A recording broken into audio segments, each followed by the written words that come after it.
Hola a todos, bienvenidos un martes más acá a la Escuela del Ministerio Sobrenatural de la Iglesia. Estamos arrancando con segundo año. Qué bendición poder estar compartiendo juntos un martes más. Arrancamos un poquito apenitas más temprano. Ahí gracias, Maren, que estaba con el programa de Mateando. Hermosa reflexión ahí acerca de las perlas. Así que bueno, la bendecimos. Vamos a esperar un poquito que se vayan conectando el resto de los alumnos, de los estudiantes de la escuela.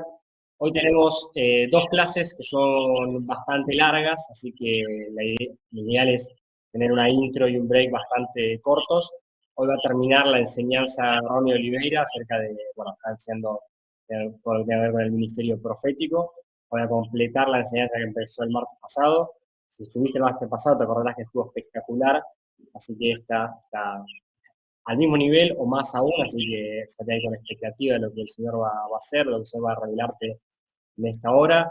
La verdad que, por lo menos lo que yo pude ver, la clase tenía bastante contenido, así que es una clase seguramente para volver a escuchar, para volver a repasar, porque es bastante. Así que, bueno, aprovechemos eso. Y después en el segundo bloque yo voy a terminar con la materia de la bondad de Dios. Esa también no es una clase tan larga, pero la clase de error es un poco más larga, entonces no tenemos tanto tiempo. Bueno, quiero ir saludando a los que están conectando de la escuela. Guille Fender, siempre ahí puntual, que grande Guille, paz, Matías, que Señor te bendiga. Bueno, bendiciones. Mía Romero, buenas tardes, bendiciones. Isabel Álvarez, buenas noches, Matías. IMS, bendiciones. Silvia Papiñas, bueno, ahí la familia Sarruchuk, Sandra y Carlos, que Dios los bendiga mucho. Solange Dorado. Dice, lamento haberme perdido algunas clases. Bueno, perfecto, perfecto. Realmente siento que nada es más importante que conectarme de esta forma con los estudiantes. Bueno, buenísimo, buenísimo, Solange. Y bueno, aprovechando el comentario que hace Solange, las clases quedan todas subidas en el canal de YouTube, así que podemos volver a verlas cuando queramos. Un anuncio importante que ya lo estuvimos diciendo y lo vamos a refrescar y seguir reforzando más, es que el próximo martes no vamos a tener clase, por lo menos no formal, sino que vamos a tener un nuevo encuentro presencial en la Avenida Independencia. Vamos a estar segundo año y primer año juntos, estamos preparando, realmente va a ser un culto y un encuentro presencial hermoso, tenemos mucha expectativa, realmente tenemos mucha expectativa de que todo lo que estuvimos aprendiendo en ese tiempo podamos ponerlo en práctica, podamos verlo en ese encuentro presencial, ¿no? Animándonos a orar, declarando palabras de profecía, declarando palabras de sanidad, ¿no? Queriendo ver las realidades del cielo acá en la tierra, ¿no? Y la encuesta que habíamos hecho para ver a las opiniones de cómo veían que venía funcionando la escuela, varios ponían lo necesario, lo bueno que sería tener más encuentros presenciales. Así que bueno, esperamos verlos a todos el próximo martes en el encuentro presencial. Y también aprovechando que no va a haber la clase nueva, en la que se va a agregar contenido, también nos permite ponernos al día, si alguna clase la escuchamos medio por arriba, si queremos repasar algún concepto, bueno, aprovechemos esta semana que vamos a tener libre, por así decirlo, para ver eso. Bueno, saludo a algunas personas más que están. Muy bien, ahí se completa aprender e instruirme como se me prometió, muy bien. Saludos a Betty, a Adriana Arias, bueno, eso todos los que se están sumando. Les comentaba para los que se sumaron recién un minuto más tarde, es que las dos clases de hoy son un poco largas, sobre todo la de Ronnie, por eso queremos hacer una introducción bastante corta, damos algunos minutos más, además para que todos se conecten y largamos con la clase. Una vez que terminemos con el encuentro presencial del próximo martes, la escuela obviamente sigue, tenemos materias nuevas, vamos a seguir con invitados, después le vamos a ir anunciando, pero simplemente algunos nombres para que se preparen. Va a haber clases que va a dictar el pastor Pablo Deiro, va a haber clases que va a dictar el pastor Jorge Imitian, así que realmente el contenido que tenemos preparado para la escuela es espectacular y aprovechémoslo, encarémoslo con expectativa, no nos conectemos, bueno, a ver qué más hay, sino bueno, qué es lo que el Señor tiene preparado en su agenda para mi vida. Como siempre remarcamos, todo con el enfoque en el servicio, ¿no? Esta es una escuela no de teología, no de teoría, no de conceptos, es una escuela del ministerio, ¿no? De que todo lo que yo estoy aprendiendo se pueda multiplicar en la vida de los demás. Así que bueno, habiendo hecho esta introducción, teniendo en cuenta que no tenemos mucho tiempo, vamos a alargar con la clase de Ronnie, la segunda clase acerca del ministerio profético, que va a completar lo que empezó el martes pasado. Bueno, que Dios los bendiga y nos vemos más tarde.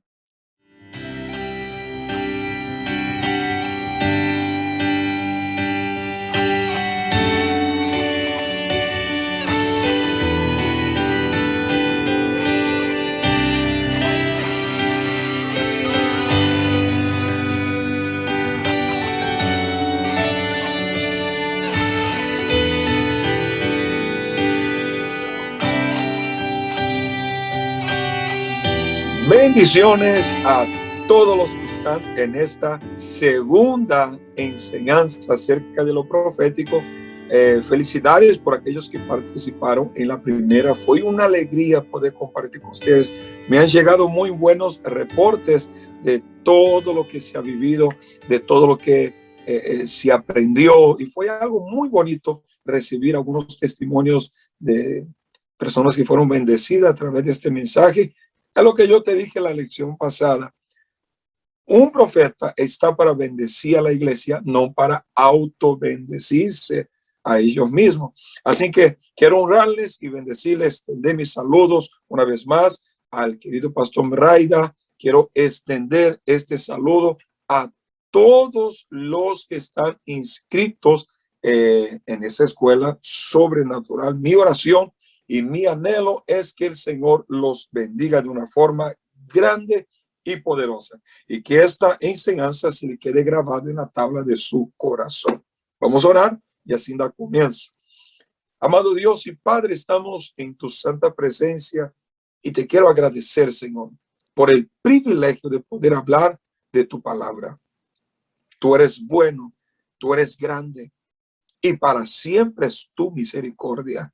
Padre amado, Dios querido, extiendo esta oración sobre todos los que van a escuchar, y te pido que tú les ayude a cumplir con su asignación. Sé con nosotros en lo que yo te pido en el nombre de Jesús. Amén. Muy bien, allá vamos. Hoy quiero hablarles un poquito acerca de la unción, yo siempre digo, y recapitulando un poquito para entrar en el tema, que lo que el cielo determina, la tierra no lo elimina. Todo lo que Dios ha establecido, la tierra no lo puede eliminar. Tanto es así que un día Jezabel dijo a Elías: mañana a esta hora tú estarás muerto, Elías.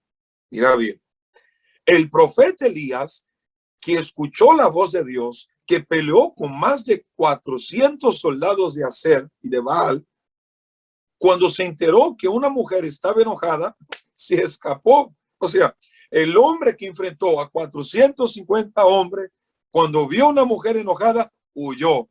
Hay sabiduría en eso. Es decir, que cuando una mujer se enoja, aún los profetas se escapan. Bueno, ese es un chiste malo para que usted pueda entrar alegre en la lección del día de hoy. Pero sí es cierto que Elías escapó porque escuchó que mañana a esta hora me haga los dioses y otro tanto si no ponía fin a la vida del profeta Elías. Jezabel dijo en 24 horas. Pero dice la Biblia Sagrada que Elías se escondió adentro de una cueva.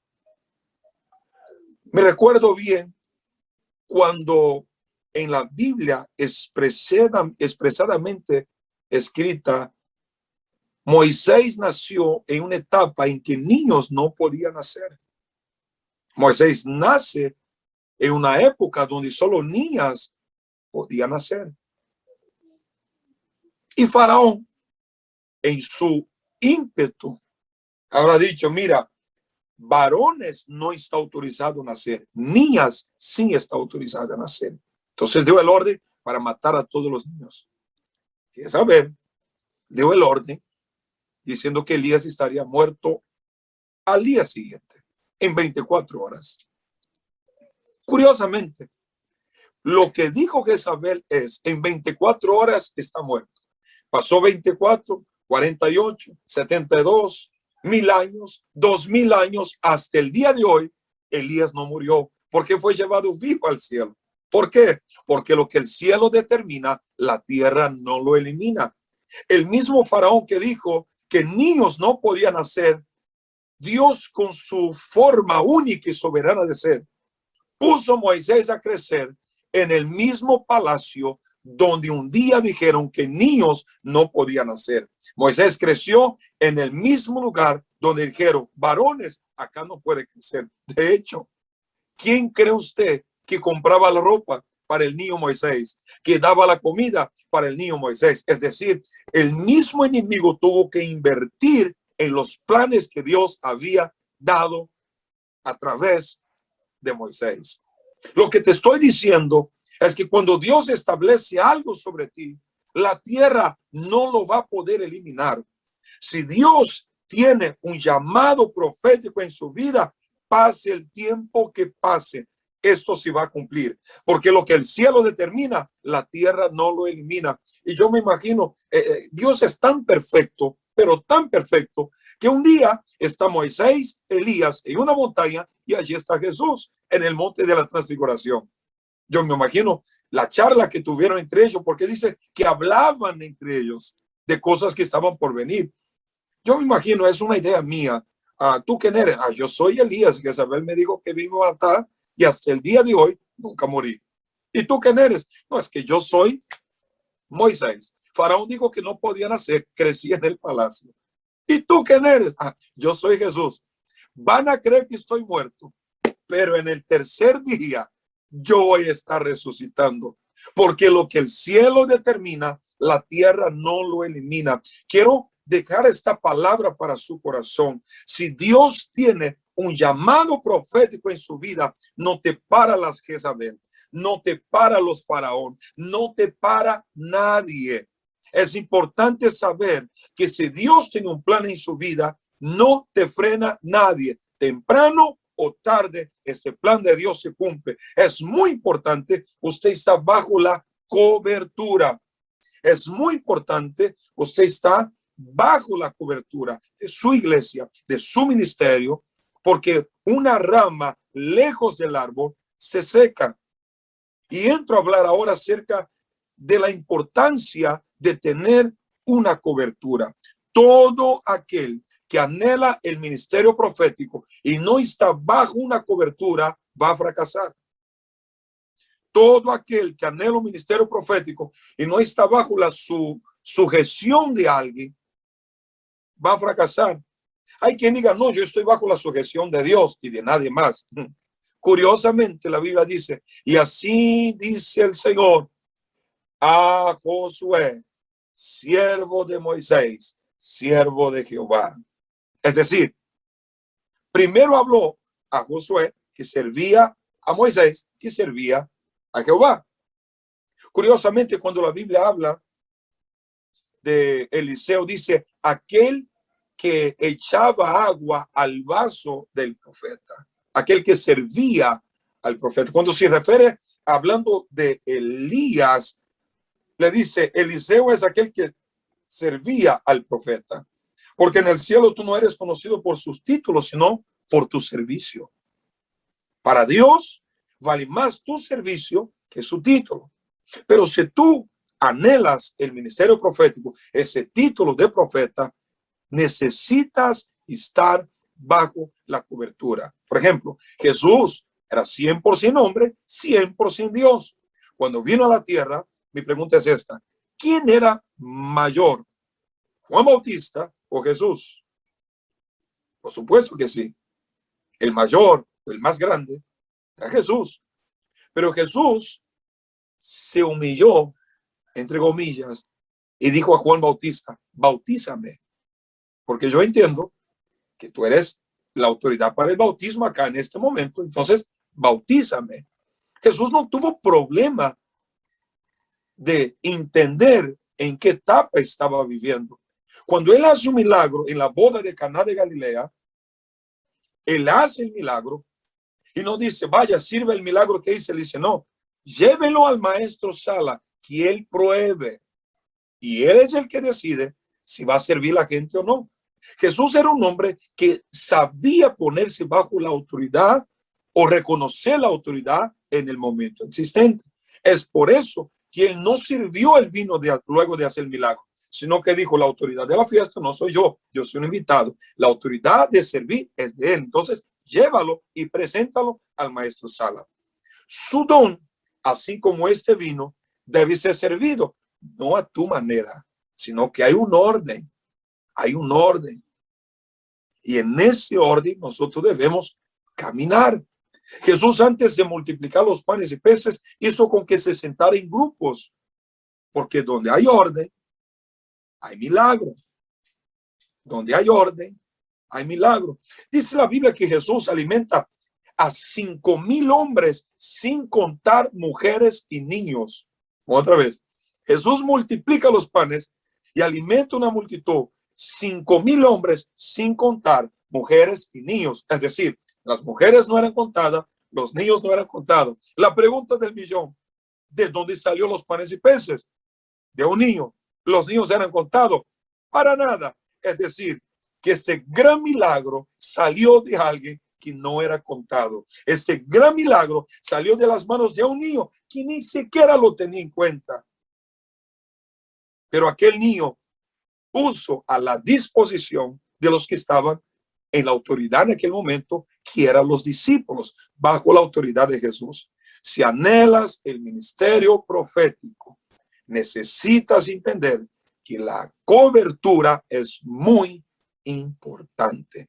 Una brasa lejos del brasero se apaga. Vamos, quiero que usted diga conmigo ahí: una brasa lejos del brasero se apaga. ¿Por qué estoy hablando de eso? Porque comencé muy eufórico diciendo: lo que el cielo determina, la tierra no lo elimina. No hay Jezabel, no hay faraón que va a detener lo que Dios tiene contigo. Claro que sí. Pero cuando se trata del ministerio, cuando se trata de una vida, de una unción o de un don profético, no podemos estar fuera del cuerpo. Tú no puedes funcionar fuera del cuerpo. Hay cabeza, hay manos, hay pies, y el cuerpo funciona cuando están en conjunto. Así que, mi querido hermano, mi querido líder, usted que anhela caminar en lo profético, guarda eso en su corazón. Necesitamos caminar bajo cobertura. Quiero que usted, seguramente algunos de ustedes tendrán ahí un resaltador o un remarcador. Aquí en los Estados Unidos le dicen highlight. ¿Qué es un resaltador? Hay algunos que son verde limón, otros son medio rosado, otros tienen una tonada medio amarilla. Y curiosamente, uno saca la tapa y utiliza aquello para marcar, para resaltar. Cuando alguien compra eso, no compra pensando en la tapa, compra pensando en el contenido. Pero curiosamente, si yo quito la tapa y me quedo con ese resaltador, un día sin tapa, se seca. 2 días sin tapa, se seca. Una semana ya no funciona. El resaltador funciona cuando está tapado. Esta tapa yo llamo cobertura. Hay gente que tiene un fluir adentro, así como un resaltador, tiene un fluir adentro, y donde pasa las cosas resalta, marca, pero solo funciona porque están bajo la cobertura y tiene una tapa. Si usted saca esta tapa, va a funcionar por un tiempo, pero a la larga se seca, porque el resaltador sin cobertura se seca. Creyente sin cobertura se seca. Es muy importante usted entender eso. Si quieres fluir en los dones, tiene que estar en comunión con el cuerpo. Es de ahí donde se nacen muchas sectas, sectarios cortados. Es de ahí donde nacen muchos atropellos.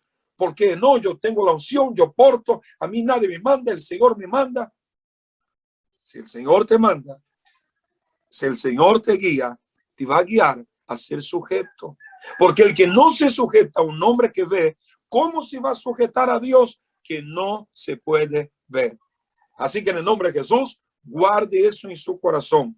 Para fluir en los dones del Espíritu, yo necesito estar bajo una cobertura, bajo sujeción. Llámese cobertura, pastor, apóstol, líder, y por ahí va. Pero necesita estar bajo una cobertura.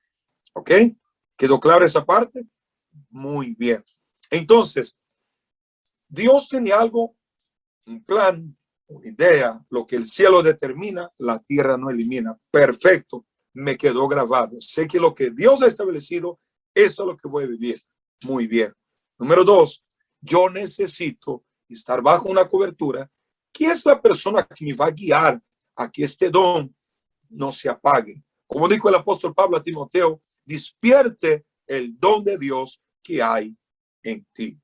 Recuerda, una brasa lejos del brasero se apaga. Ahora, existen momentos en nuestra vida que aparentemente la unción que deberíamos portar se atrasa o se demora o se retrasa. ¿Y qué pasa? Pues, pastor, yo siento que debería estar mejor.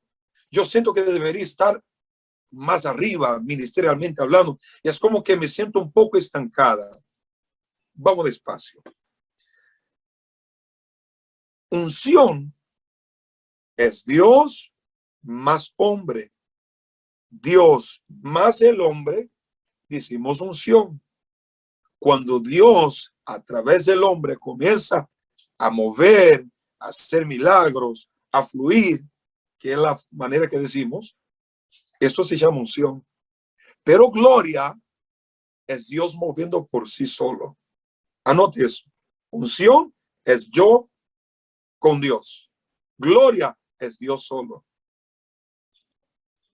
Es muy importante recordar, que el que tiene que ser visto no eres tú, eres Dios. El que tiene que ser notado no eres tú, es Dios. El que tiene que ser glorificado no es tú, es Dios.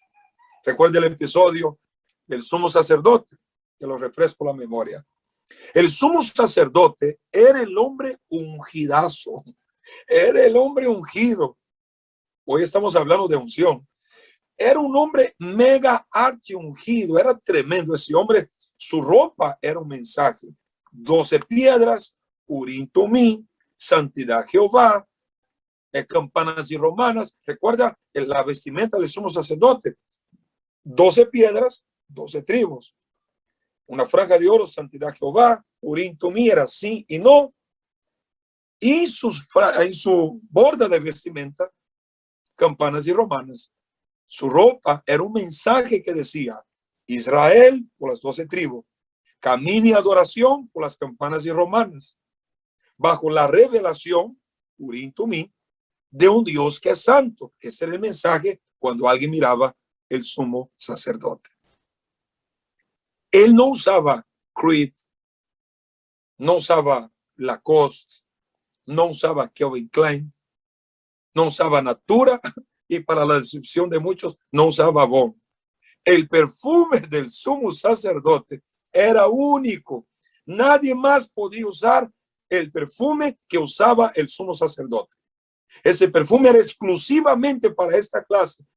Y a eso la Biblia llama unción. Era un óleo, un aceite solo para él. Ahora imagina, ese hombre pasaba, todo lo miraba, decía: wow, mira qué aroma, qué vestimenta. Nadie más tiene eso.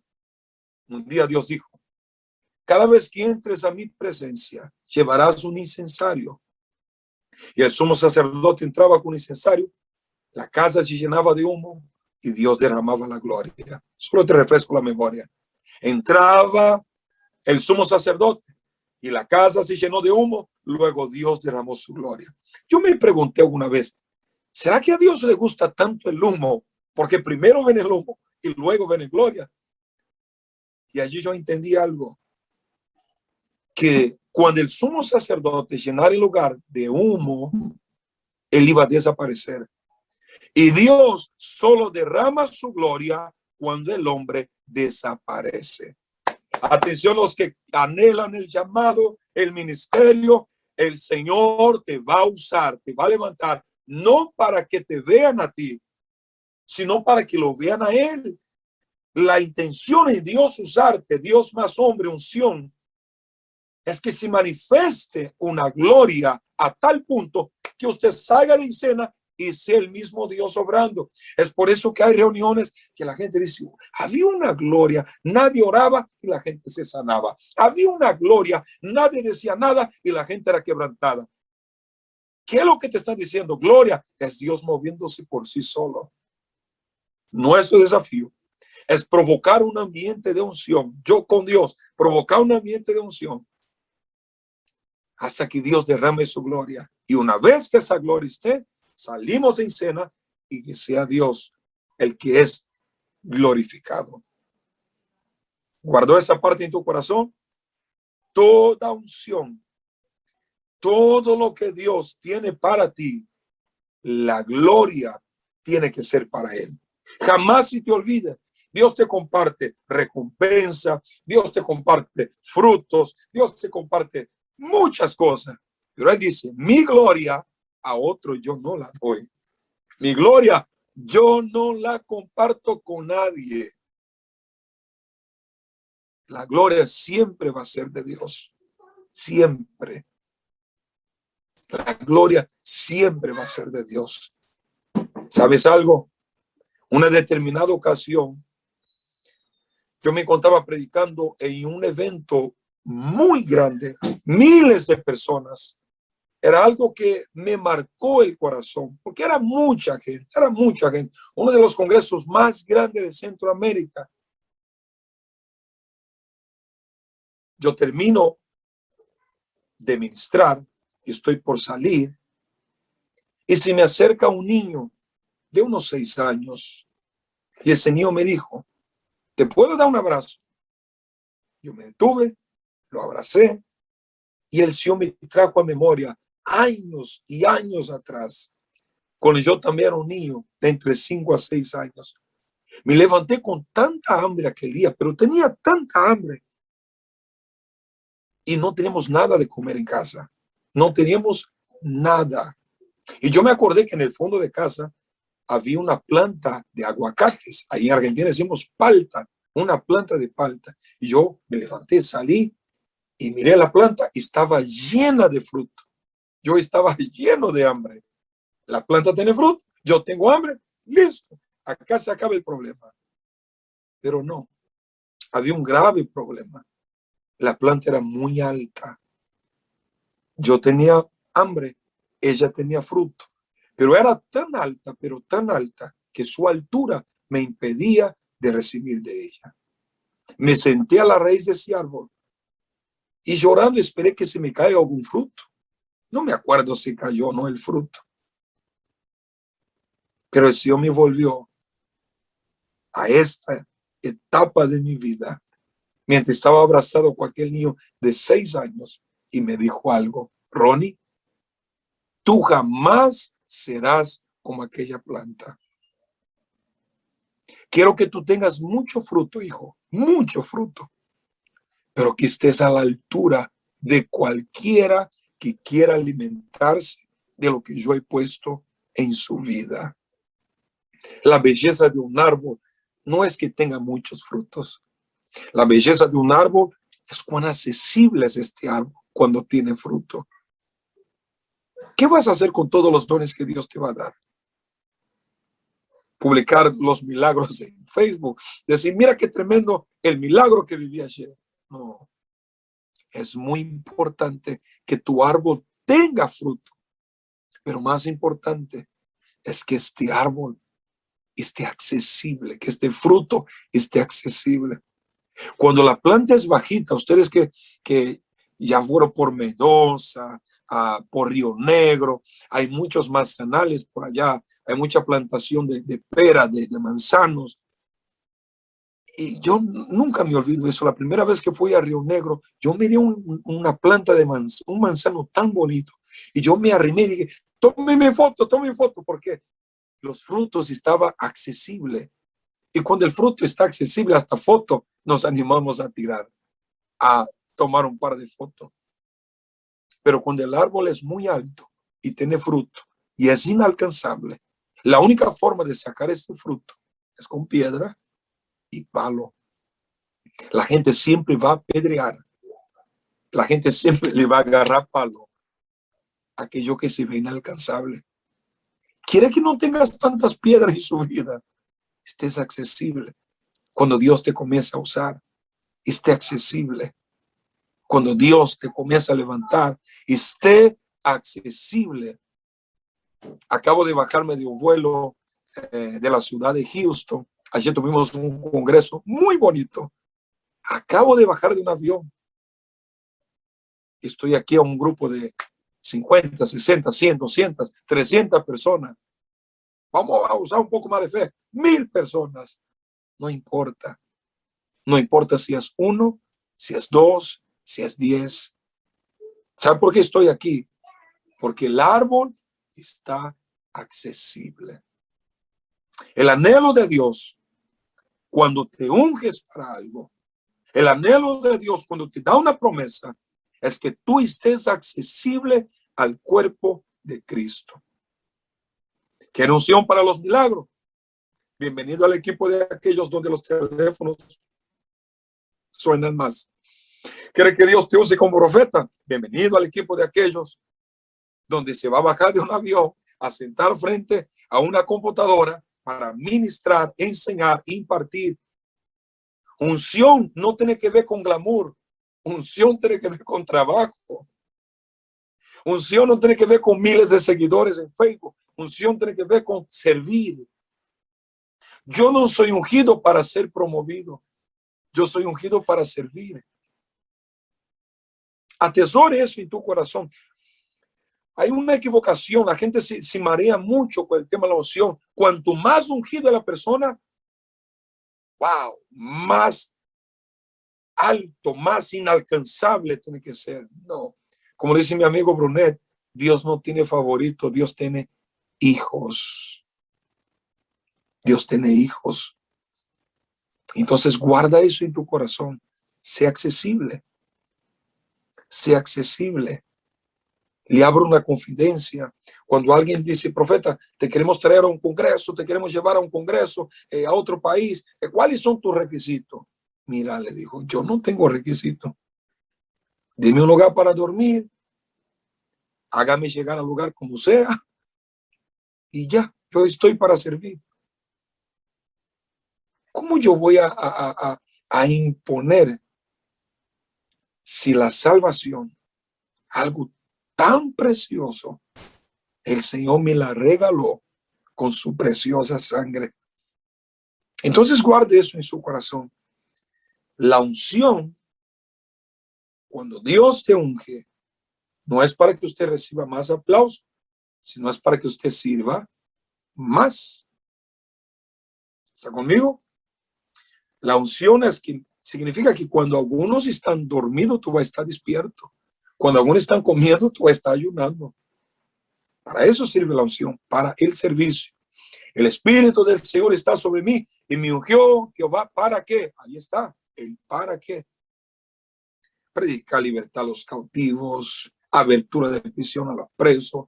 Aquí a los pobres se les ha anunciado el evangelio. Ahí está todo el proceso, el porqué de la unción. Vaya Isaías, abre el libro, ya está bien clarito en el 61. Entonces, unciones para servir. Unciones para servir. Pastor, yo siento como que mi unción está un poco retrasada. Siento que debería estar fluyendo más y como que me siento estancado. Quiero compartirte una palabra. Quiero que usted abra conmigo la Biblia. Pensó que no iba a abrir la Biblia, ¿verdad? Guarde la piedra, no la tires todavía.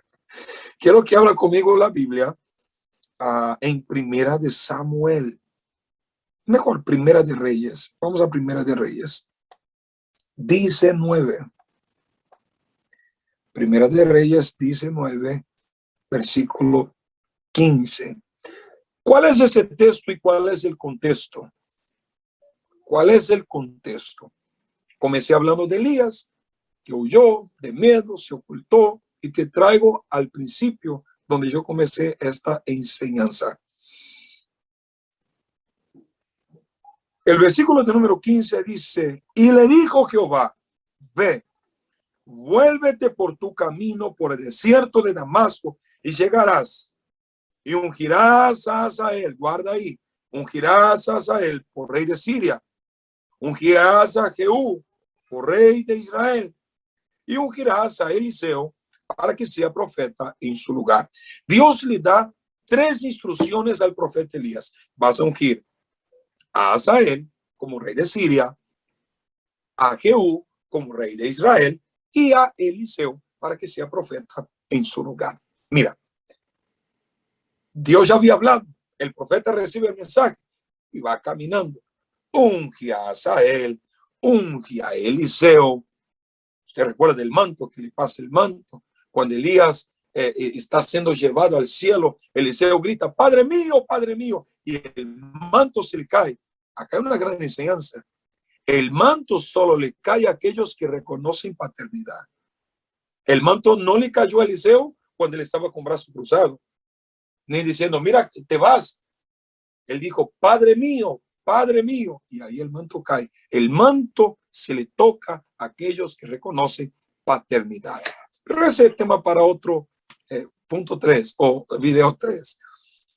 Cuando en el capítulo de número 2 de Segunda de Reyes, Elías es llevado al cielo. Yo decía, wait, un minuto acá, un momento acá. Él ungió a Asael, ungió a Eliseo, pero no ungió a Jehú. Los que pueden anotar, después busquen, no ahora para no distraerte. En el capítulo 9 de Segunda de Reyes, un joven profeta unge a Jehú como rey de Israel. Elías sí fue al cielo sin ungir a Jehú como rey, sin hacer lo que Dios había dicho que haga. Pastor, ¿qué tiene eso que ver? Es que había un hombre en la tierra que vivía como príncipe cuando ya debería estar viviendo como rey. Había un hombre en la tierra que vivía en un nivel cuando por la boca de Dios ya debería estar viviendo en otro nivel. ¿Qué pasó acá? El profeta se olvidó o no lo quiso hacer. Tanto es así que Eliseo tampoco lo quiso hacer y le dio la instrucción a un joven profeta para que lo haga. Había un hombre en la tierra que por la boca de Dios ya era rey, pero alguien en la tierra retuvo su unción, retuvo su ministerio, lo frenó. Un gran profeta llamado Elías no lo hizo. Dice que uno de los profetas sin nombre fue y ungió a Jehú y dijo, eres el rey de Israel. La enseñanza que quiero compartirte es esta. El gran Elías no lo hizo. Un anónimo lo hizo. Si los grandes no quieren hacer, Dios va a levantar los pequeños para hacer. Si los grandes se olvidaron, los pequeños va a recordar. Oh, gloria, siento a Dios aquí. Cuando estaba el profeta Ezequiel en el valle de huesos secos, escuchó la voz de Dios y dijo, ¿podrán estos huesos volver a vivir? Y él dijo, Señor, tú lo sabes, yo no meto mano en eso. Tú tienes la última palabra. Profetiza, hijo de hombre, profetiza, di, huesos secos, oí la palabra del Señor. El cuerpo humano tiene muchos huesos, pero los huesos más pequeños del cuerpo humano se encuentran en el oído. Martillo, estribo y bigorna son los huesos más pequeños. El más grande es el fémur, el radio, pero el hueso más pequeño es el del oído. Cuando el profeta dice, huesos secos, oí la palabra del Señor, los primeros huesos que entraron en funcionamiento no fueron los huesos más grandes, fueron los huesos del oído, los huesos más pequeños. ¿Qué te estoy diciendo? En una gran restauración, Dios cuenta con los pequeños. En una gran restauración, para levantar un ejército, Dios cuenta con los pequeños. No importa si tú te sientes demasiado pequeño para lo que Dios te está llamando, Dios también cuenta contigo. Si los grandes no quieren hacer, Dios va a levantar a los pequeños. Es por eso que el Señor dijo al profeta Elías, vaya por Eliseo y únjalo para que sea profeta en su lugar. Si los grandes no quieren hacer, Dios va a levantar a los pequeños. Quiero profetizarte en el nombre de Jesús que si tú te sentías retenido en su unción, hoy el Señor la va a acelerar. No vas a vivir tus promesas tarde. Hasta me animo a profetizarte y vas a vivir tu profecía anticipado. Reciba eso. Vas a recibir tu unción anticipada. No, profeta, es que no.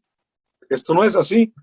Mira, en el capítulo 16 de Marcos, dice así: muy temprano por la mañana despertaré. No dice eso. Dice, temprano por la mañana sale María Magdalena, María, madre de Tiago, y Salomé para ungir el cuerpo de Jesús. Compraron especiarías, ungüentos para ir a ungir el cuerpo de Jesús. Déjame explicarte el contexto. Jesús fue preso un día jueves, arrastrado por las calles de Jerusalén, un día viernes, día dolorosa. Viernes a las 15 horas, es decir, a las 3 p.m., Jesús muere. Por eso hay asombro. Hubo tinieblas en un horario en que si tiene que estar el sol. Jesús muere a las 3 de la tarde. Para un judío, las 18, es decir, las 6 de la tarde, ya es sábado. Entonces hay que bajar el cuerpo rápido. Del lugar donde Jesús fue crucificado hasta su ciudad, no daría tiempo. Porque del Gólgota hacia la tierra de Jesús era demasiado tiempo. Con 3 horas no iban a llegar. Es por eso que José de Arimatea interviene y dice, oiga, ya se acerca el sábado y él no puede estar ahí. No hay tiempo de llevarlo a sepultar allá. Me da autorización para que yo lo sepulte acá, porque tengo una sepultura cerca. Y yo le presto para que lo pongan ahí. El dueño del universo, el dueño del mundo entero, nació en un pesebre prestado.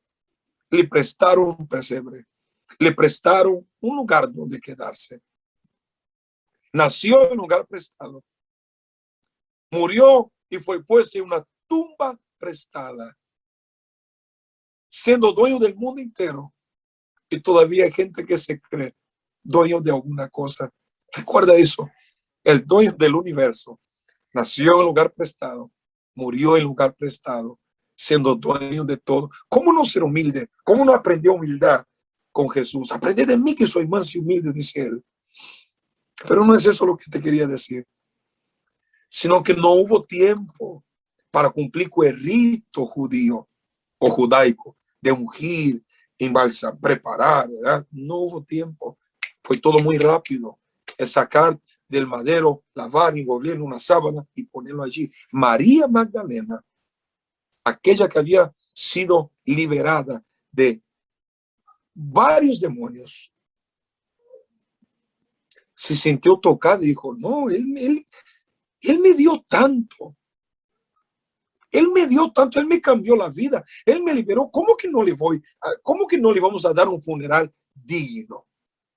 No, es por eso que el texto dice, cuando pasó el día de reposo, es decir, el domingo a la mañana tempranito, María Magdalena gasta su dinero para comprar perfume y va a hacer lo que en su corazón estaba de ungir al cuerpo de Jesús. Como no pudo ser ungido, ella iba a hacerlo.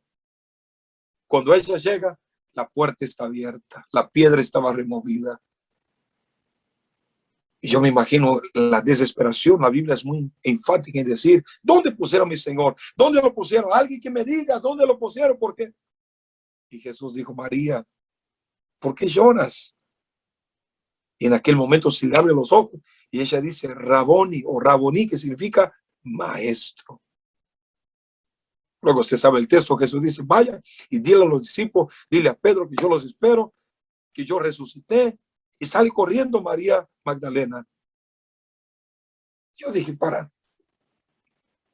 Ella llevó el perfume, porque él fue sepultado rápido, no hubo tiempo de ungirlo. Entonces faltó esa parte de la unción, de este guardado, ungido ahí adentro. Pero curiosamente, una semana antes de la Pascua, Jesús está en una casa comiendo con Simón. De pronto entra una mujer pecadora, rompe un perfume, comienza a llorar a los pies de Jesús y secar con sus cabellos. Judas Iscariote dice, oye, ¿por qué no le vendes a los pobres?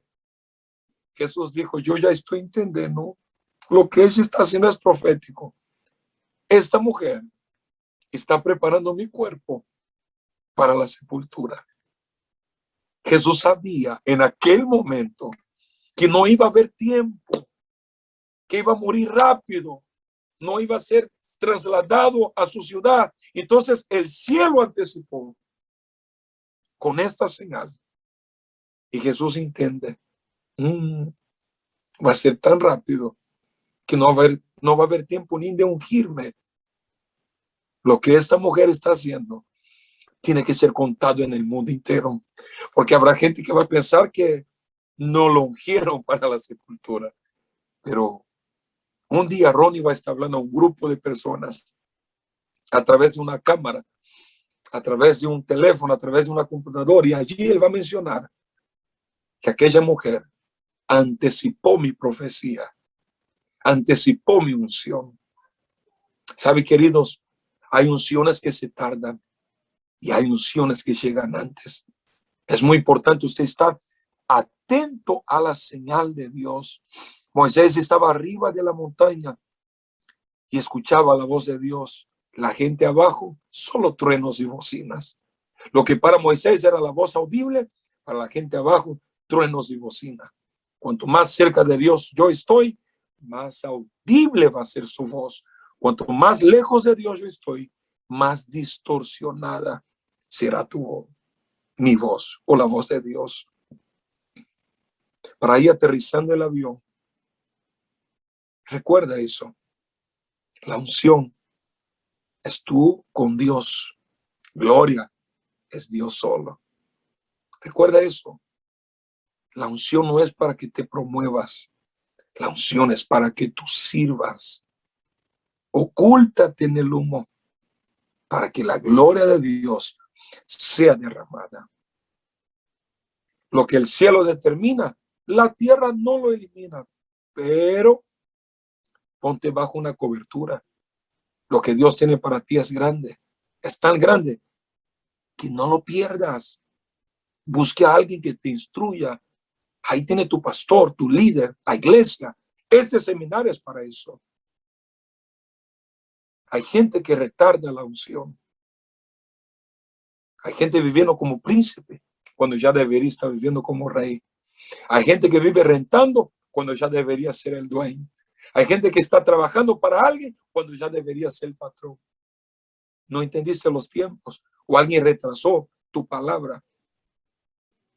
Pero recuerda que también hay gente como Jesús que no vive su profecía demorada, sino la anticipada. Y quiero decirte eso. Un buen ministerio son las manos correctas para Dios levantarte como tienes que levantar. Un buen ministerio son las manos correctas para Dios cumplir lo que tiene que cumplir en su vida. La mamá de Moisés agarró un niño esclavo, puso en el canastito un niño esclavo. El río llevó un niño esclavo. La hija de Faraón alzó en sus brazos un niño esclavo. La hermana de Moisés, el niño esclavo, le dijo, busque a una criada para que le cuide porque es hijo de hebrea. Sale corriendo la hermana de Moisés para hablar a la mamá a que venga a cuidar un niño esclavo. Pero cuando la hija de Faraón le entrega a Moisés a las manos de su mamá, no era un niño esclavo, era un príncipe. La última vez que la mamá de Moisés lo vio, era un niño esclavo. Pasó unos minutos en la mano de la mujer correcta y ya era príncipe. En un minuto, de esclavo a príncipe. ¿Qué cambió? Las manos correctas.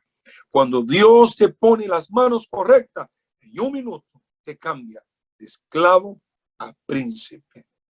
De está abajo a está arriba.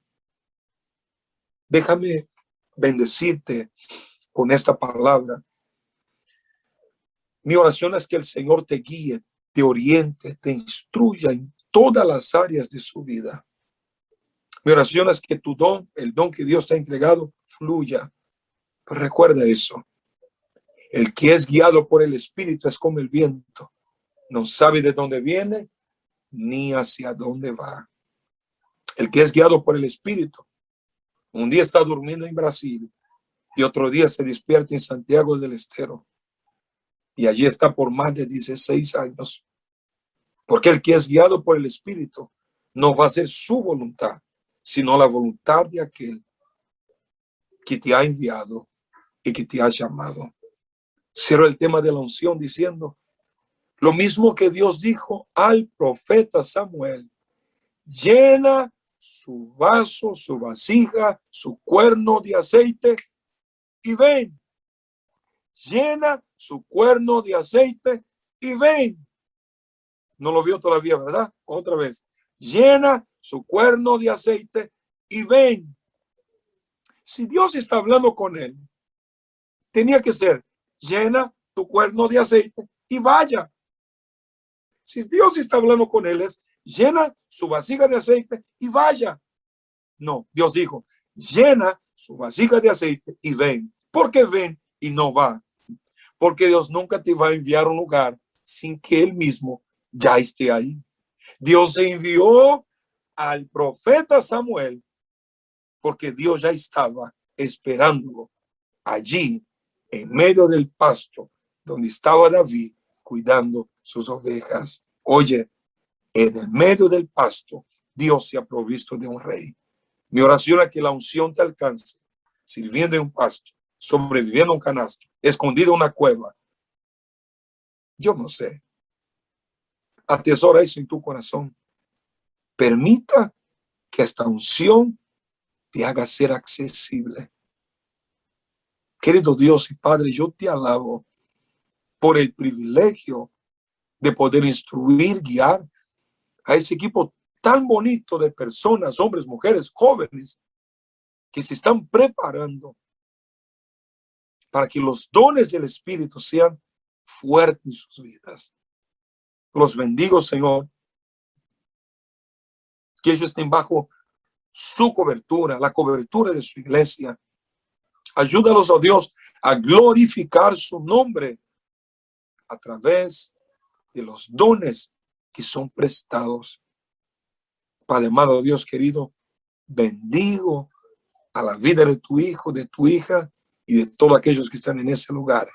Imparto esta unción profética sobre ellos. Declaro y desato esa palabra profética sobre ellos y creo fuertemente en este llamamiento, en esta unción, y creo que lo que el cielo determina, la tierra no lo elimina. Todo lo que Dios te prometió, lo vas a vivir. Todo lo que Dios tiene para ti, si va a cumplir. Reciba esta palabra, reciba la bendición. Ha sido un gusto servirte. El árbol está bajito. Reciba de este fruto y será hasta la próxima. Que Dios te bendiga.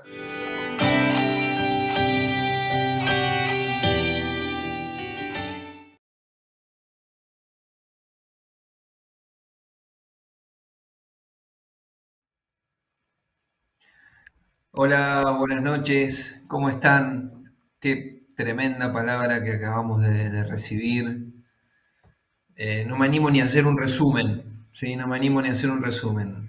Gracias a Dios por la vida del pastor Ronnie Oliveira, del profeta Ronnie Oliveira, del apóstol Ronnie Oliveira. La verdad fue una bendición tenerlo en estas dos clases. Seguramente lo invitaremos para el futuro también, para tener otras masterclass, porque ha sido de tanta bendición. Bueno, como nos anticipaba Mati al principio, tenemos dos clases bastante largas, con lo cual no voy a hacer muy extenso este espacio, con lo cual les invito a, si tienen que ir al baño, hacer algo, este es el momento, corran, porque hay poco tiempo.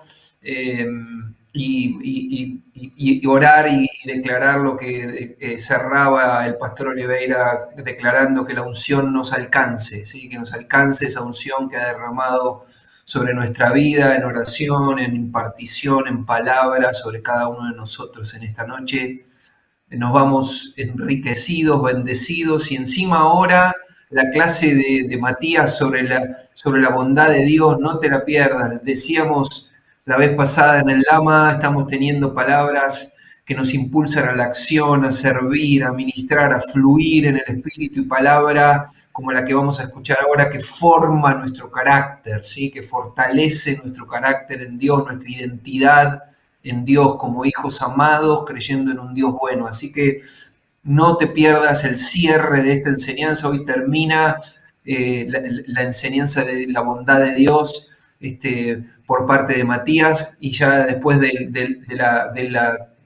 la reunión presencial de la semana que viene vamos a iniciar con un nuevo tema. Así que refuerzo la información para los que no estuvieron temprano. El martes próximo, 31/8, tenemos una reunión presencial. La reunión presencial hacía rato que no nos juntábamos. 19 horas en el templo en Avenida Independencia 1555. También se va a transmitir por YouTube para los que no se puedan acercar.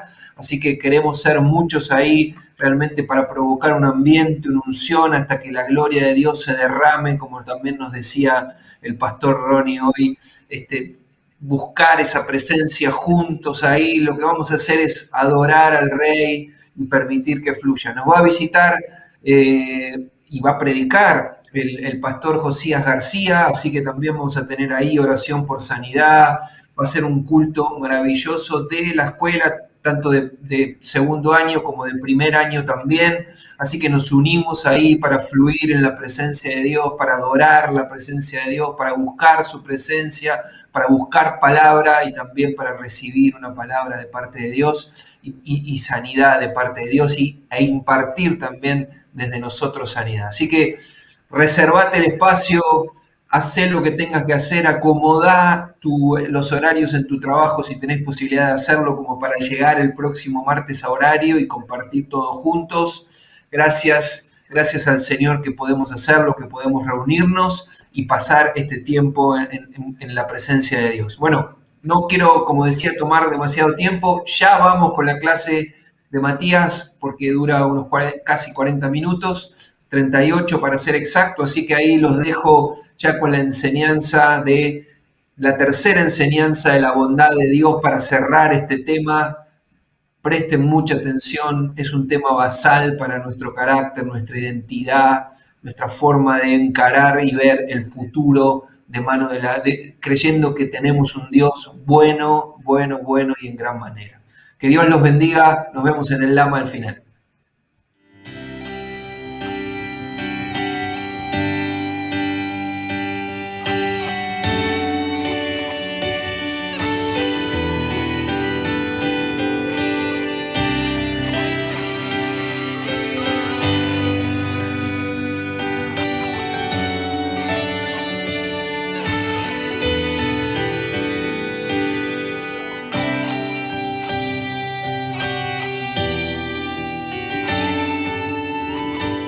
Hola a todos, qué bueno poder estar compartiendo juntos un martes más acá de la Escuela de Ministerio Sobrenatural.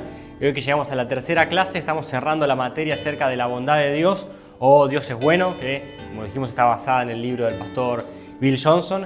Y estamos dando esta materia que por el nombre podría parecernos un poco básica o básica dentro de lo que es la Escuela de Ministerio Sobrenatural, pero la estamos dando porque entendemos que la bondad de Dios será el lugar desde donde vamos a ministrar a las personas. Creer que Dios es bueno, y bueno de la forma en que hemos estado aprendiendo, es vital para volvernos personas efectivas en el ministerio.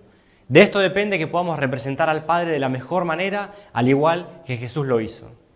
Sin la convicción de la bondad de Dios, no será posible desarrollar el enfoque necesario y la fortaleza de fe para ir en pos del avivamiento que la tierra anhela. ¿Te acordás lo que aprendimos en la primera clase acerca de que la bondad de Dios sobre su pueblo iba a traer a las naciones a Cristo? Bueno, no podremos recibir su favor, no podremos recibir esa manifestación de su bondad si nuestra fe no está puesta en su naturaleza. La manera en que lo vemos a Él determina nuestra manera de pensar y vivir. Según cómo comprendamos a Dios, así lo vamos a representar. Por eso es tan importante que tengamos raíces bíblicas sólidas donde podamos ver la realidad de la naturaleza de Dios y su bondad, para que no haya confusiones en medio nuestro, ¿no? Confusiones que hablábamos la clase pasada, ¿no? Como personas que creen que Dios puede mandar la enfermedad o mandar el mal, o aceptar la enfermedad de forma pasiva y adjudicársela a la voluntad de Dios, cosas que no vemos, sobre todo no vemos en la vida de Jesús. Si todo esto que hemos estado aprendiendo acerca de la bondad de Dios es cierto, entonces somos nosotros los que debemos cambiar, los que debemos ajustar nuestra manera de pensar para que vaya de la mano de su naturaleza. Tenemos que comenzar a pensar continuamente en quién es Él, nuestro Padre, y cómo es exactamente, porque si no estaremos alimentando nuestra alma con algo inferior. Podríamos decir que anclar nuestra alma a algo fuera o inferior a la bondad de Dios es simplemente una pérdida de tiempo, ¿no? Pensemos unos segundos acá en el ejemplo del alimento físico. Si todo el tiempo estamos comiendo comida chatarra, no chatarra, pero comida que no es nutritiva, comida que parece ser nutritiva, pero cuando uno ve los ingredientes tienen todas cosas químicas, artificiales, no naturales, cosas por el estilo, estaremos alimentando nuestro cuerpo con cosas inferiores, ¿no? ¿Y cuál sería el resultado de eso?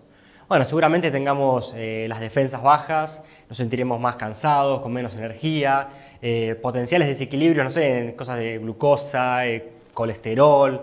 Ahora, si yo alimento mi alma con algo inferior a la bondad de Dios, con algo inferior a lo que veo reflejado en Jesús, entonces frente a los desafíos de la vida, frente a los proyectos, sueños, anhelos, las cosas que yo quiero alcanzar, frente a los momentos difíciles, me va a faltar el sustento necesario para transitar todo eso en victoria. Y seguramente también tenga desequilibrios, pero en vez de colesterol tendré desequilibrios de frustración, de temor, de ansiedad, de falta de paz. No está claro que esto es solamente un ejemplo, pero se entiende cuál es el punto, ¿no?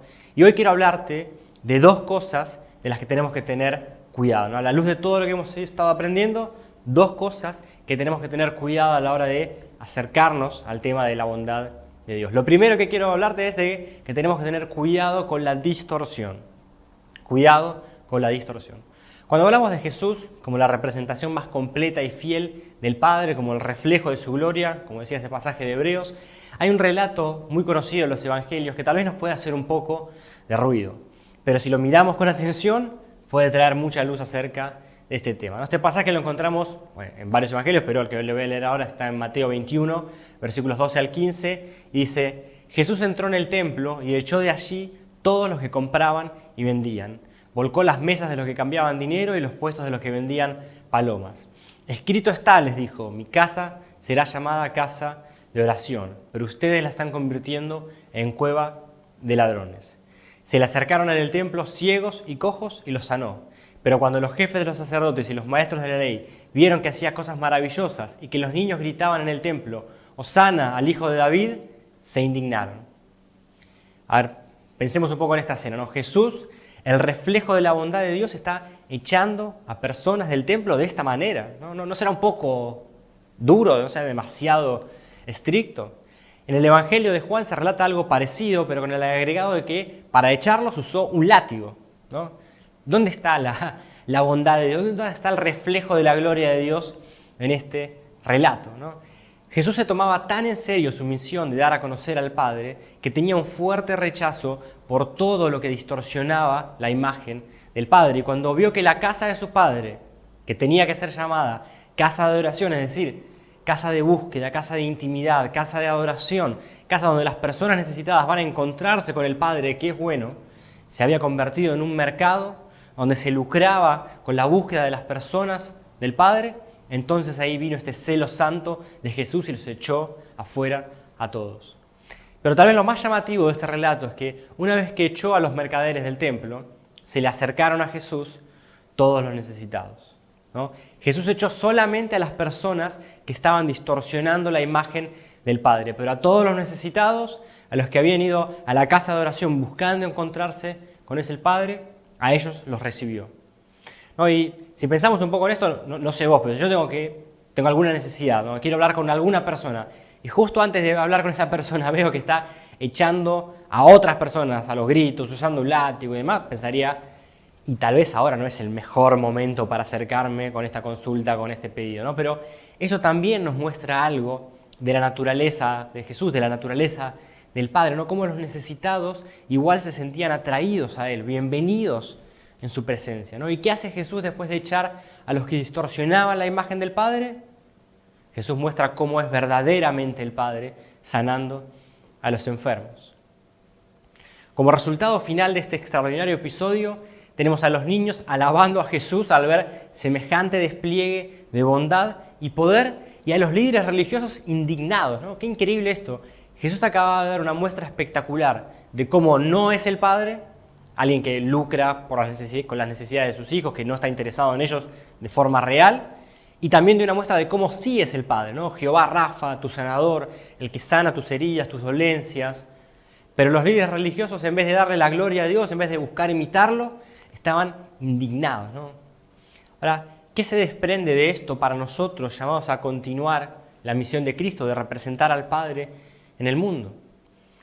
Si Jesús es el deseado de las naciones, como dice Ageo, al que los necesitados y pecadores se sentían atraídos por la forma en cómo los recibía, en cómo los trataba y en cómo los sanaba con milagros, entonces nosotros, su iglesia, deberíamos volvernos siervos deseables para esas naciones, ¿no? La bondad de Dios demanda esta clase de respuesta de parte nuestra. Siervos deseables que están completamente comprometidos con la transformación social que el Padre quiere traer acá y ahora. Por eso tenemos que tener cuidado de no distorsionar la imagen de nuestro Padre, que cuando las personas vengan a nuestras congregaciones, que las personas vengan a nuestras casas de oración, puedan ahí encontrar verdaderamente cómo es el Padre. Y como venimos viendo, los milagros son una parte fundamental de esta representación. Ahora déjame hacer una pequeña aclaración bien rápida. Acá en el texto está hablando de personas que tenían una clara intención de distorsionar la imagen del Padre, ¿no? Gente que lucraba con las necesidades de las personas, ¿no? Es un ejemplo extremo. Esto no aplicaría para nosotros que estamos buscando aprender y profundizar más del tema. O sea, ¿qué quiero decir con esto? Si alguno en estas clases se dio cuenta que tenía alguna imagen confusa del Padre, no piense que Jesús va a reaccionar con un látigo sobre tu vida, ¿no? Justamente que estemos acá buscando capacitarnos, buscando aprender para ministrar acordemente, es una muestra de que queremos ser siervos deseables y el Padre va a honrar esa búsqueda en tu vida y en la mía. Bueno, hasta acá con el primer punto. Tenemos que tener cuidado con la distorsión, cuidado con no distorsionar la imagen del Padre.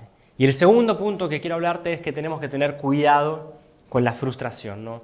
Para que toda esta enseñanza que hemos estado viendo acerca de la bondad de Dios esté completa, tenemos que tener mucho cuidado con las frustraciones, ¿no? Son cosas que hasta ahora en las clases pasadas no las hemos mencionado, las hemos mencionado muy por arriba para verlas hoy en detalle, ¿no? Lo primero que quiero decirte acerca de cuidado con las frustraciones es que el ministerio de los milagros es cristocéntrico. Es todo acerca de Jesús. ¿Qué queremos decir con esto? En la Biblia vemos que Jesús vino a este mundo en condición de hombre. No dejó de ser Dios, pero sí la Biblia dice ahí en Filipenses que Él se despojó, se rebajó voluntariamente, tomando la naturaleza de un siervo y siendo semejante a los hombres.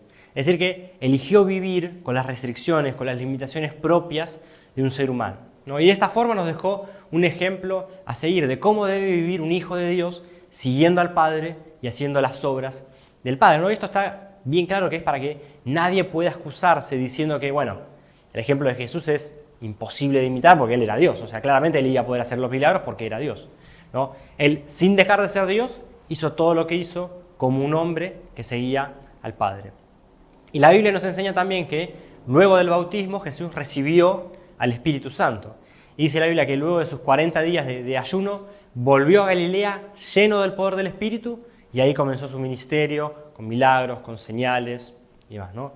De vuelta, un hombre con limitaciones humanas pero lleno del Espíritu Santo, ¿no? Y lo mismo ocurrió con los discípulos, ¿no? Antes de comisionarlos, en el libro de los Hechos les dijo que esperen a los discípulos a recibir poder cuando venga sobre ellos el Espíritu Santo, ¿no? La vida de Jesús es el ejemplo de lo que un hombre que sigue al Padre, que está lleno del Espíritu Santo, todo lo que un hombre así puede hacer. Y ese tiene que ser nuestro punto de referencia, nuestro modelo a seguir y contra el cual debemos comparar las diferencias que vemos en nuestra vida cotidiana para ajustarnos al modelo de Cristo y nunca tratar de acomodar lo que la Biblia dice para justificar o más o menos explicar por qué yo no puedo ver o hacer las mismas cosas que Jesús hacía. Ahora, decimos que es cristocéntrico porque se trata de Él, no de nosotros. No depende de nosotros que estos milagros efectivamente sucedan. Nunca podríamos hacerlo por nuestra cuenta. Nosotros lo único que tenemos que encargarnos es de estar en Cristo, porque es en Él, en Cristo, que el Padre nos ve como santos y sin mancha. Es en Cristo que podemos tener la llenura del Espíritu Santo necesaria, recibir ese poder para llevar adelante nuestra misión. El apóstol Pablo dijo en Colosenses 1:27 que Cristo en nosotros es la esperanza de gloria. Y acordate de lo que habíamos aprendido acerca de la relación entre la gloria y la bondad de Dios. La esperanza de ver la bondad de Dios es Cristo viviendo y obrando en nosotros. Si corremos el foco, si sacamos la mirada de Cristo, cuando no veamos un milagro, vamos a caer en la culpa, en la frustración, vamos a creer que, bueno, entonces yo fallé, yo no pude. Y si vemos los milagros, pero corremos el foco de que se trata de Cristo, corremos el riesgo de que creamos que, bueno, fue porque yo fui tan capaz, fueron por mis habilidades, fueron por la forma en que oré, por la palabra que declaré. Lo que depende de nosotros es que estemos en Cristo, que cultivemos esa intimidad con la convicción de su bondad y de que Él quiere manifestar esa bondad con milagros de la misma forma que Jesús lo hacía. Y con esa convicción, luego, tomar riesgos orando por las personas, animándolos a imponer las manos, declarando sanidad, dando palabras, lo que sea. Es esta mezcla de intimidad y convicción en la bondad de Dios que vemos en los discípulos, ¿no? Cuando, ¿te acordás el ejemplo que hablábamos la clase pasada? Cuando ellos no pudieron echar fuera el demonio de aquel muchacho, ellos tenían la convicción de que la voluntad de Dios era la liberación, esperaban ver eso. Cuando no lo vieron, fueron al maestro con las preguntas, bueno, ¿por qué no pudimos hacerlo?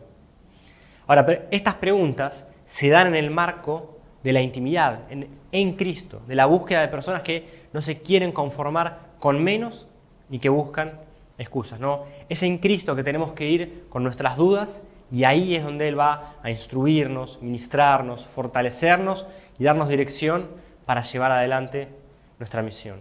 De vuelta, la esperanza de gloria es Cristo en nosotros. Es muy importante que entendamos esto porque todos estamos aprendiendo y formándonos y parte de este proceso incluye aciertos y errores como cualquier proceso de aprendizaje.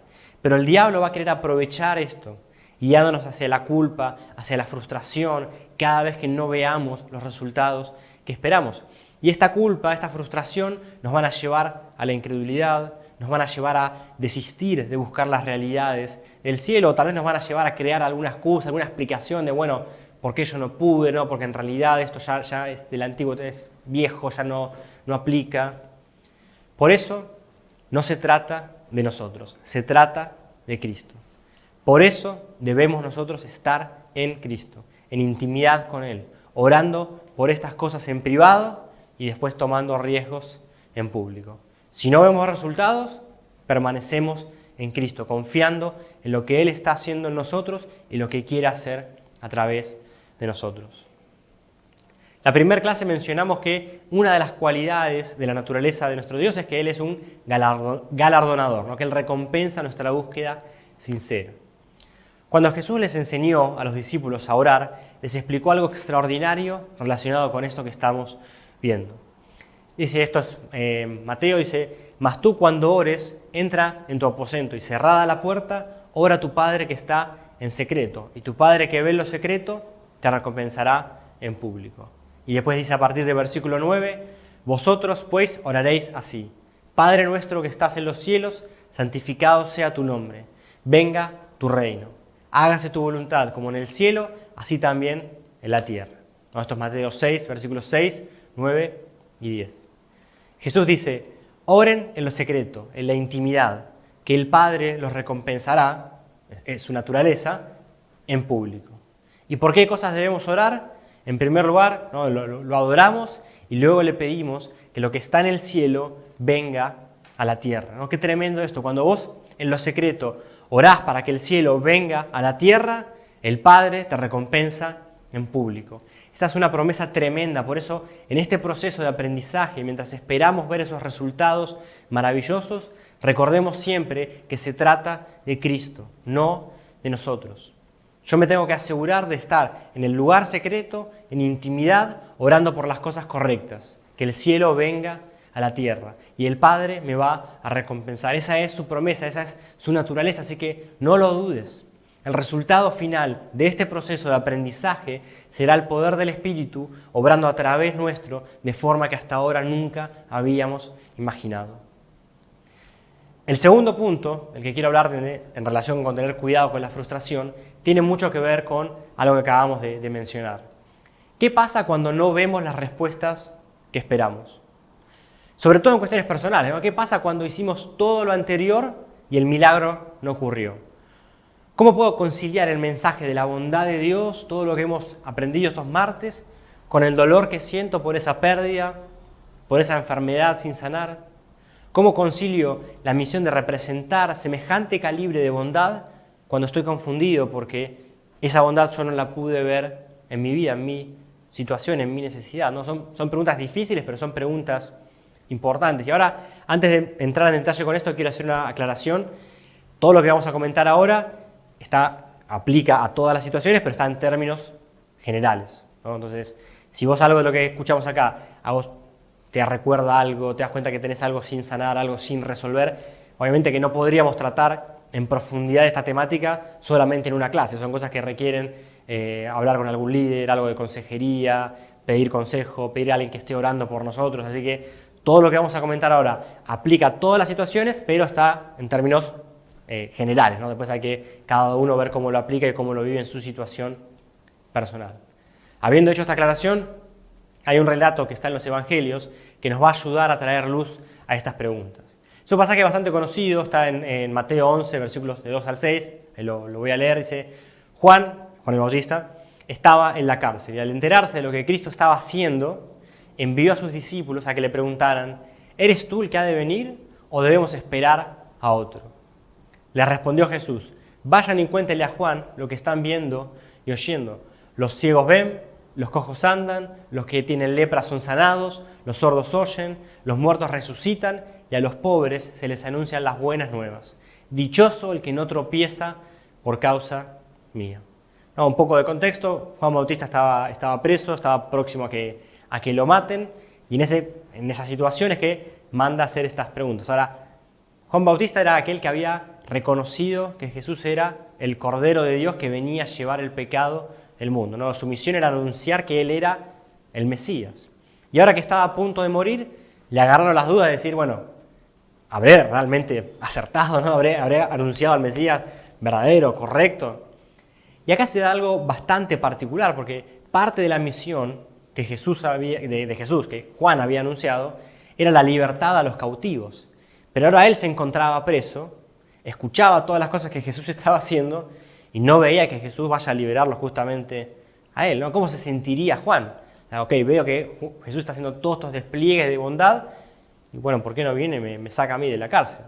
¿No? Y tranquilamente podemos sentirnos identificados en mayor o menor medida con eso, ¿no? Como venimos aprendiendo, nosotros que estamos llamados a revelar al Padre. Pero ¿qué pasa cuando no veo esa representación a favor de lo que a mí me está pasando, de lo que yo estoy necesitando?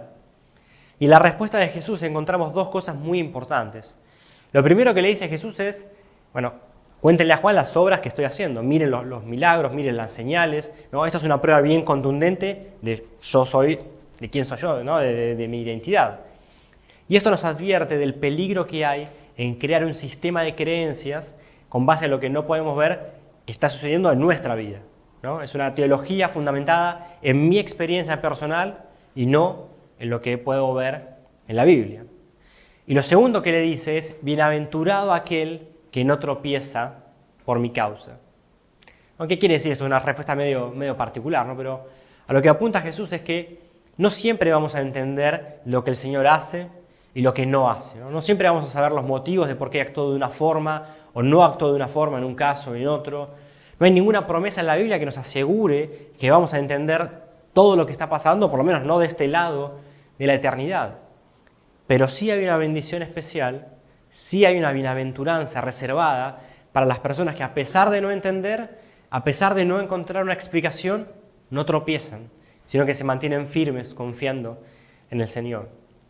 El estado de bienaventuranza, o como dice esta traducción que leíamos antes, dichoso, es un estado que solamente el Espíritu Santo puede producir en nosotros y viene cuando nos rendimos. Y este es el punto central. Si bien no tenemos la promesa de que siempre vamos a entender todo, sí tenemos promesa para cuando nos rendimos a Él, cuando renunciamos al intento de entender y explicar qué pasó y por qué. La Biblia nos habla de la paz que sobrepasa todo entendimiento. Esa es una promesa. Pero no podremos recibir esa paz si no renunciamos a la búsqueda de entender, porque no viene por el entendimiento. Es una paz que viene cuando nos rendimos.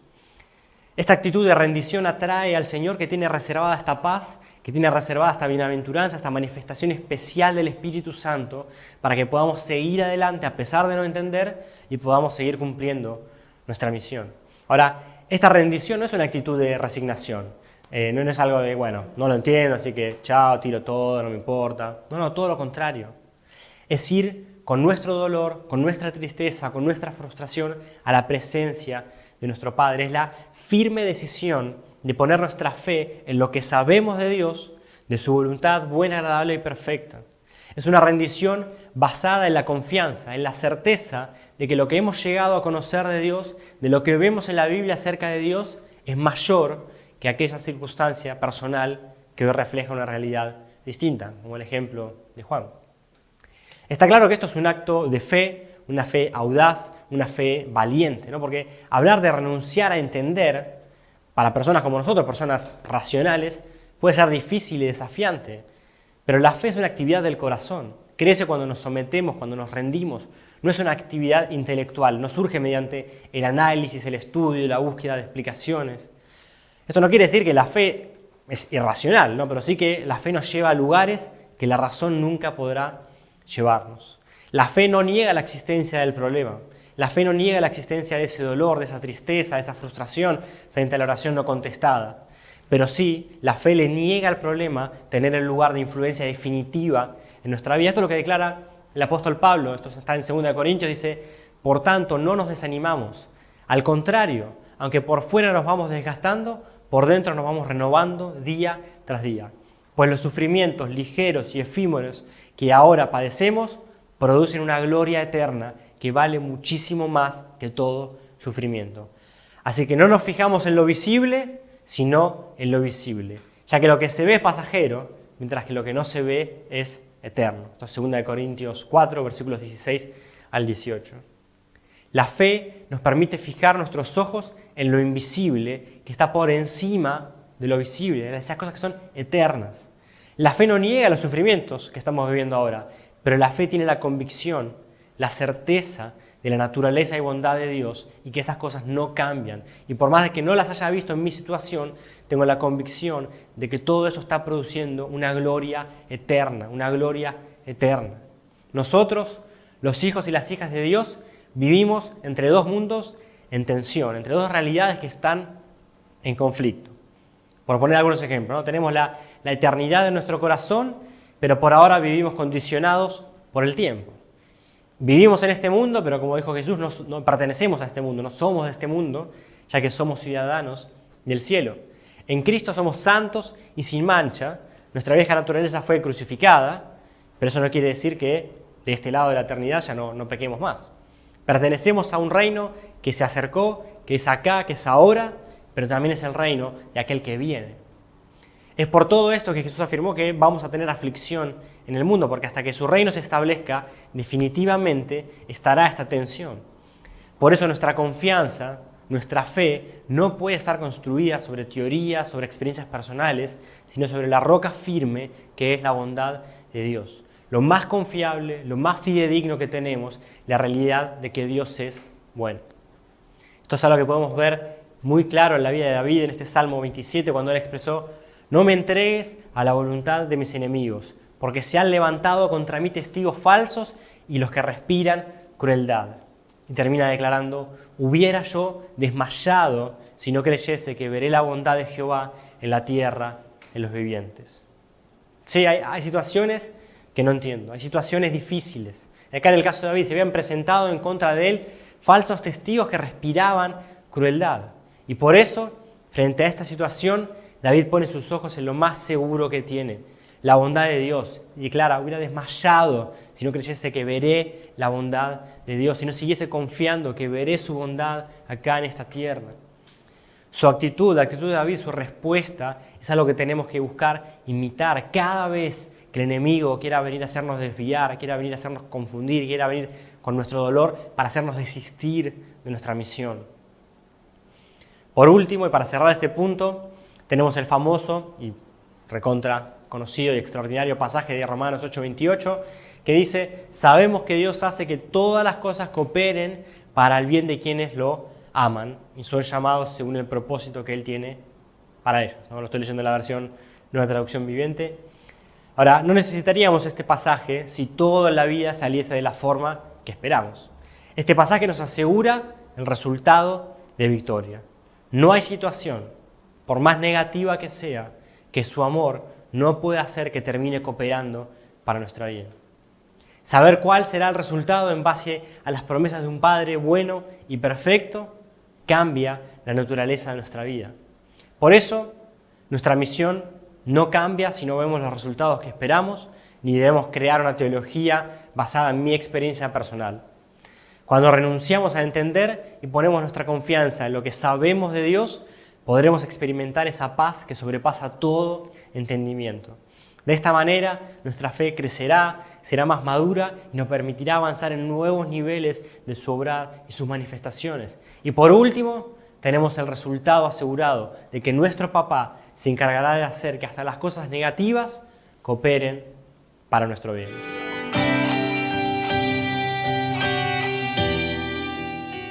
Para cerrar la clase de hoy y la materia, quiero hablarte bien rápido de 3 áreas en las que, a la luz de todo lo que hemos aprendido acerca de la bondad de Dios, estamos en deuda con el mundo, ¿no? Obviamente es una expresión, no es una deuda que surja desde un lugar de culpa, pero sí entendiendo que si ciertas realidades tienen lugar en mi vida, entonces el impacto en la vida de todos los que están a mi alrededor será tremendo. La primera área que estamos en deuda con el mundo es un encuentro con Dios. Vivir una vida llena del Espíritu Santo es la única manera posible que yo tengo de llevar a otros a un encuentro con Dios. Si bien esto es algo que todos sabemos o podemos intuir, digamos, cuanto más lleno estoy del Espíritu Santo, mayor será su presencia en mi vida y así se reflejará, quiero llamar tu atención sobre la palabra lleno. La llenura se mide con el desbordamiento, con lo que rebalsa. Ser llenos del Espíritu Santo no hace alusión a una experiencia que podamos haber tenido hace algunos años atrás, sino que tiene que ver con una búsqueda constante, ¿no? Eso que nos enseñaba Carlos, el hambre que lleva a mayor hambre, ¿no? No se mide por lo que podamos tener, sino por lo que brota de nuestro interior. Estamos realmente llenos del Espíritu Santo cuando hay un continuo desborde de su presencia. Esto es algo que Jesús explicó, dijo, si alguno tiene sed, que venga a mí y beba. De aquel que cree en mí, como dice la Escritura, brotarán ríos de agua viva.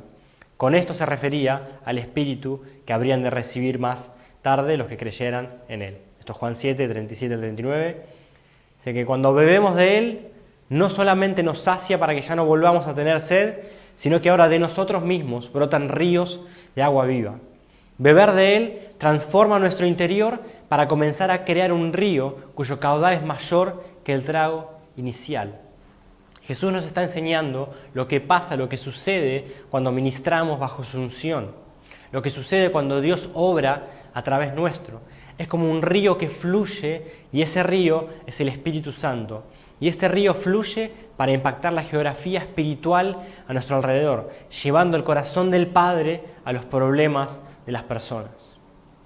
El segundo punto en el que estamos en deuda con el mundo es vivir sabiamente. Y ahora este punto podría parecernos un poco colgado con todo lo que hemos estado aprendiendo acerca de la bondad de Dios, pero créeme que está lejos de serlo.